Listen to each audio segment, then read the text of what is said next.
Postambule. Femme, réveille-toi. Le tocsin de la raison se fait entendre dans tout l'univers. Reconnais tes droits. Le puissant empire de la nature n'est plus environné de préjugés, de fanatisme, de superstitions et des mensonges. Les flambeaux de la vérité a dissipé tous les nuages de la sottise et de l'usurpation. L'homme esclave a multiplié ses forces, a eu besoin de recourir aux tiennes pour briser ses fers. Devenu libre, il est devenu injuste envers sa compagne. Ô femme! Femme! Quand cesserez-vous d'être aveugle? Quels sont les avantages que vous recueillez dans la Révolution? Un mépris plus marqué, un dédain plus signalé. Dans les siècles de corruption, vous n'avez régné que sur la faiblesse des hommes. Votre empire est détruit.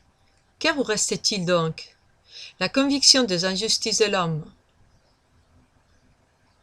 La réclamation de votre patrimoine fondé sur les sages décrets de la nature. Qu'auriez-vous à redouter pour une si belle entreprise? Les beaux mots du législateur des noces de Cana? Craignez-vous que nos législateurs français, correcteurs de cette morale, longtemps accrochés aux branches de la politique, mais qui n'est plus de saison, ne vous répètent? Femmes, qu'y a-t-il de commun entre vous et nous?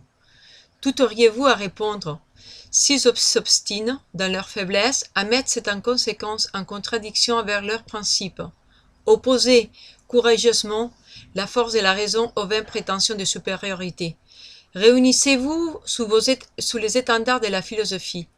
Déployez toute l'énergie de votre caractère et vous verrez bientôt ces orgueilleux, non servis l'adorateur rampant à vos pieds, mais fiers de partager avec vous le trésor de l'être suprême.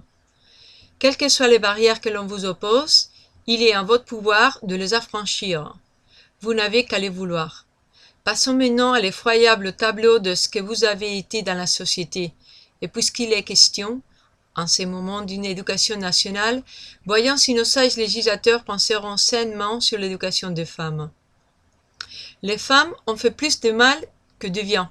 La contrainte et la dissimulation ont été leur partage. C'est ce que la force leur avait ravi, la ruse leur a rendu. Elles ont eu recours à toutes les ressources de leur charme, et le plus irréprochable ne leur résistait pas. Les poisons, le fer, tout leur était soumis. Elles commandaient au crime comme à la vertu. Le gouvernement français, surtout, a dépendu pendant des siècles de l'administration nocturne des femmes. Les cabinets n'avaient point de secret pour leur indiscrétion. Ambassade, commandement, ministère, présidence, pontificat, cardinalat, enfin, tout ce qui caractérise la sottise des hommes, profane et sacré.